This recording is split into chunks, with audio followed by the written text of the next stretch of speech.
Bonjour, nous sommes toujours donc au Week-end de Liberté, à Dax, sous l'égide de Frédéric Bastiat, organisée par Patrick de Casanova, une manifestation vraiment de très haut niveau, très intéressante. Et j'ai l'honneur de recevoir donc Vincent Ginocchio qui on sort de sa présentation, je suis époustouflé. Donc sa spécialité, c'est ce que moi j'appelais, il ne faut surtout pas faire comme ça, j'appelais ça le Bitcoin, non, ça s'appelle le Bitcoin. Et donc cette monnaie que personne ne connaît, dont tout le monde se demande comment c'est, et à la suite de votre présentation, évidemment on a quand même compris. Alors on ne va pas refaire la présentation puisque on sait que ceux qui regardent le blog de Frédéric Bastiat peuvent aller, votre présentation a été entièrement filmée, donc ils peuvent aller la voir. Je leur conseille formellement, c'est très intéressant. Ça ne veut pas dire qu'il faut acheter des bitcoins. Moi personnellement, je ne suis pas bitcoin, par contre, je ne suis pas trop pour, mais il faut connaître en tout cas. Il faut impérativement connaître, et je pense que vous n'aurez pas une autre occasion de connaître aussi bien que là. Donc, félicitations. Rapidement, en quelques mots, vous nous expliquez quand même comment ça fonctionne. Et puis après, on parlera des questions que moi, ça me pose, et qui sont les questions que vous dites un peu bateau, mais on y viendra après. Alors, allez-y, présentez-nous. Alors, en quelques mots, donc le Bitcoin, c'est effectivement une monnaie numérique, on dit parfois une crypto-monnaie.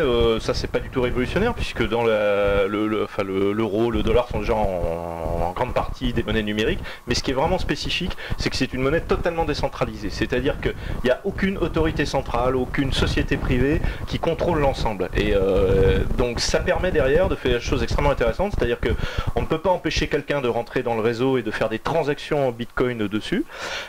Et tout fonctionne par des mécanismes d'incitation. Donc c'est-à-dire que tous les gens qui font tourner le réseau, qui maintiennent des ordinateurs, etc., sont incités financièrement par différentes méthodes, l'une d'entre elles étant le fait de payer des frais très minimes de quelques centimes pour les transactions. Ces gens sont incités à faire tourner le réseau et à valider les transactions pour garantir qu'aucune transaction ne puisse être frauduleuse. Ça permet de maintenir la confiance des gens.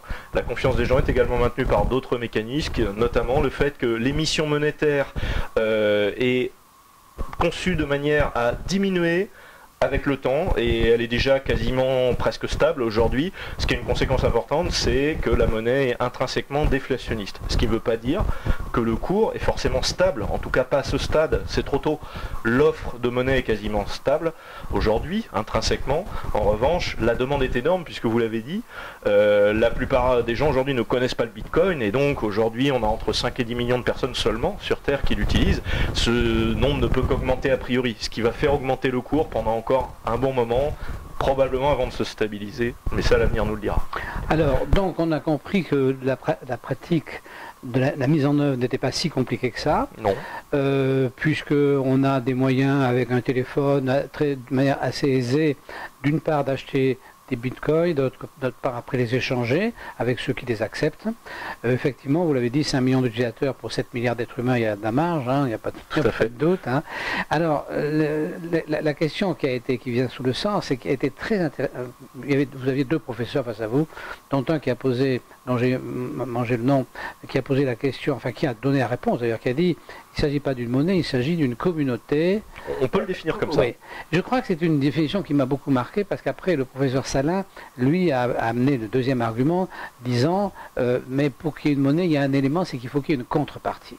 Donc je dirais que la faiblesse... C'est l'une des deux méthodes qu'il a signalées. On peut effectivement... la méthode historique pour créer une vraie monnaie, avec tous les attributs qu'on attend, c'est d'avoir une contrepartie. Mais il a effectivement reconnu que c'était intéressant d'essayer de le faire sans contrepartie. Oui. Donc, voilà. et c'est la nouveauté du Bitcoin, c'est qu'on ne sait pas encore si c'est possible. Je n'ai même pas prétendu que c'était une monnaie, j'ai dit qu'il avait tous les attributs pour un jour devenir une monnaie, mais de facto, aujourd'hui, ça ne l'est pas complètement, puisque la valeur n'est pas stable. Elle augmente, donc c'est plutôt une bonne chose pour l'instant pour ceux qui en détiennent, mais elle n'est pas encore stable. Et puis effectivement, ce que le professeur Garello a signalé aussi, c'est qu'on n'a pas du tout la notion de crédit qui est intégrée dedans. Ah oui, aussi. Mais ça c'est une bonne chose. C'est plutôt une bonne chose. Ah oui, non, mais que si le crédit soit interdit, c'est un des grands problèmes de notre société. Tout à fait. Mais si un jour il doit y avoir du crédit fait en Bitcoin, mais des gens qui prêtent des Bitcoins qu'ils ont à des gens qui ne peuvent pas dépenser plus que ce qu'ils ont eux-mêmes, ce sera fait par des gens extérieurs à l'écosystème Bitcoin, ce seront des sociétés privées, des choses comme ça, mais ça n'a rien à voir avec la monnaie elle-même. Non. Alors Vincent, permettez que je vous appelle Vincent. Bien sûr. Vous êtes un libéral, un vrai de vrai, puisque vous avez été président de Liberté Chérie, qui est un think tank qui était complètement libéral. L'association de la société civile. Voilà. Et donc vous êtes un libéral convaincu. Alors on ne va pas mettre en doute la garantie que vous êtes vraiment un libéral. Donc effectivement, cette idée convient très bien dans un monde libéral qui est automatiquement un monde responsable. Donc dans un monde responsable, cette monnaie, elle serait tout à fait parfaite, sauf que, oui, moi je pense personnellement qu'effectivement c'est pas une monnaie, parce qu'une monnaie ça doit avoir une contrepartie. Pour moi ça ne peut pas échapper à une contrepartie. Alors on croit que ça échappe à une contrepartie, pourquoi? Parce qu'aujourd'hui on nous dit, depuis déjà maintenant quand même, il y a 50 ans, le dollar s'est séparé de l'or. Et nos monnaies sont séparées de l'or. Donc nos monnaies n'ont plus de contrepartie, contractuelle. Mais elles ont une contrepartie. Vous savez qu'aujourd'hui, la France trouve de l'argent assez facilement parce que nous sommes, nous, avec nos propriétés privées, les garants. Tout à fait. Donc si vous voulez, il y a la contrepartie. La contrepartie, c'est qu'on pourrait être volé d'un seul coup si les créanciers demandaient la monnaie, on nous piquerait notre argent, nos économies. Donc nous sommes une contrepartie. Donc pour l'instant, effectivement, il n'existe pas encore de monnaie sans contrepartie. C'est le défi, et on ne sait pas s'il va être relevé. Aujourd'hui, c'est encore une expérience. C'est-à-dire, à ce stade, après seulement 8 ans de développement et 5 millions d'utilisateurs, on ne peut pas dire que ce soit réussi. En revanche, donc c'est une tentative intéressante. Alors, c'est là où peut-être on est en désaccord, mais je pense que l'avenir nous dira qui a raison.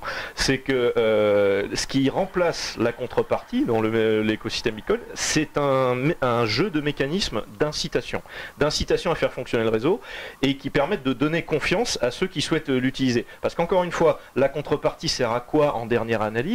À donner de la confiance aux gens. On sait qu'en dernier recours, il y a quelque chose.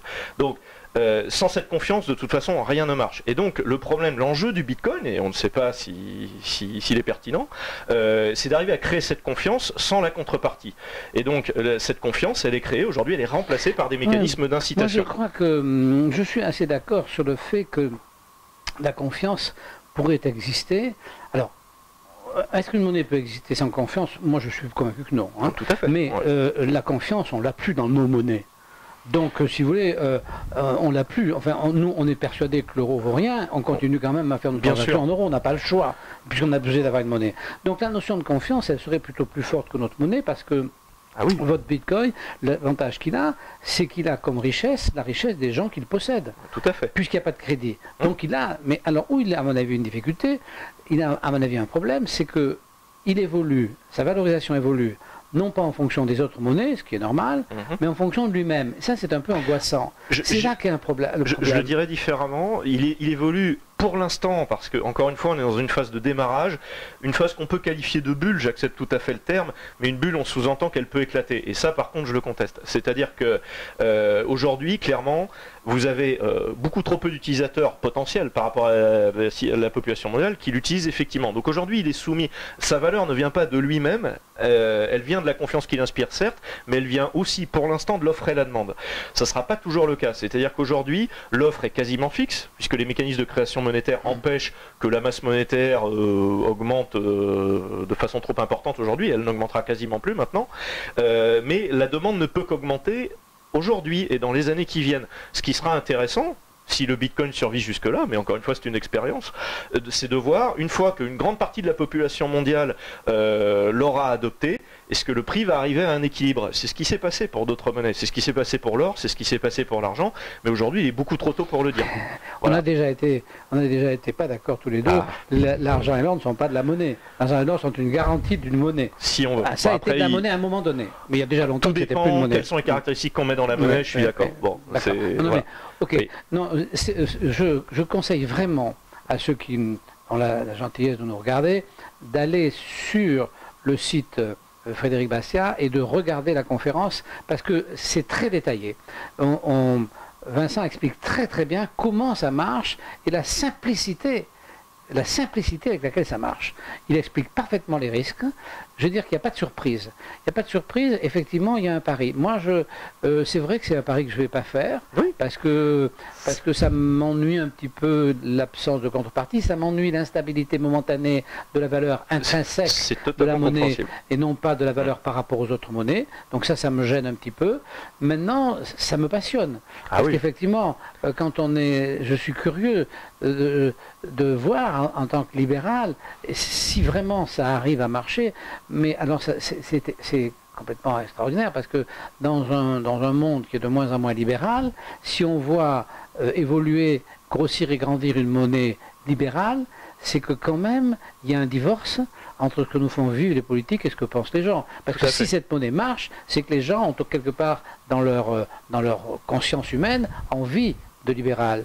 Et donc s'ils en sont bridés à cause des politiques, c'est qu'il y a quand même un problème. Parce que c'est la vraie question, hein. On se l'a posé hier soir, mais la vraie question c'est la démocratie ne paraît pas permettre au libéralisme de vivre, puisqu'on se fait insulter, traiter de néolibéraux, d'ultralibéraux, de je ne sais pas trop quoi, enfin, même de fascistes, alors qu'on veut juste vivre libre. Voilà. Oui, et ne pas imposer nos idées aux autres. Donc, et ne pas imposer nos idées aux autres. Vous ne souhaitez pas aller dans le Bitcoin, l'avantage c'est qu'il est en concurrence avec plein d'autres choses, y compris les monnaies d'État, et chacun est libre de l'utiliser ou pas. Et si un jour vous changez d'avis, personne ne peut vous en empêcher. Vous pourrez en acheter quoi qu'il arrive. Mais si ça réussit, je vais changer d'avis. Alors c'est peut-être que j'ai pas le goût du risque. Mais si ça échoue, je changerai d'avis aussi. et l'avantage, c'est moi, je suis pas du tout prêt à parier que le Bitcoin va l'emporter sur les autres crypto-monnaies concurrentes qui sont arrivées après. Donc qui ont l'inconvénient du manque de maturité, mais qui ont l'avantage d'être arrivés après et donc de connaître les éventuelles erreurs qui ont pu être faites sur le Bitcoin. Donc peut-être que dans 4 ans, on reparlera d'une autre crypto-monnaie qui a supprimé les inconvénients du Bitcoin. Comme je sais que vous aimez discuter, ce qui est, que moi je trouve assez amusant intellectuellement, c'est qu'en réalité, cette mondialisation apparente, je reprends le mot du professeur là qui nous a dit c'est une communauté de monnaie. Cette mondialisation apparente avec Internet, en fait, nous met par petits paquets. Et donc vous dites par exemple il y a 1000 crypto-monnaies, bon mettons qu'il y en ait 300 qui réussissent. Hein, on va donc avoir 300 groupes sur la Terre qui vont remplacer les monnaies, je pense que les États c'est 180 ou 190, je sais pas, à l'ONU c'est dans ces donc il y aura le double, actuellement. Donc on va se retrouver, et c'est assez amusant parce qu'au départ on part avec une intention humaine mondiale, et avec Internet, et on aboutit à des tas de chapelles qui ne se parlent pas tellement.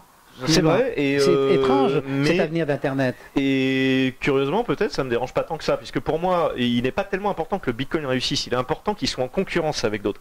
Jamais je mettrai toutes mes économies en Bitcoin. Je l'ai montré pendant la conférence, j'ai un petit peu d'or, je ne vais pas complètement me départir de l'euro, pas parce que j'y crois, mais parce qu'il se peut que je me trompe.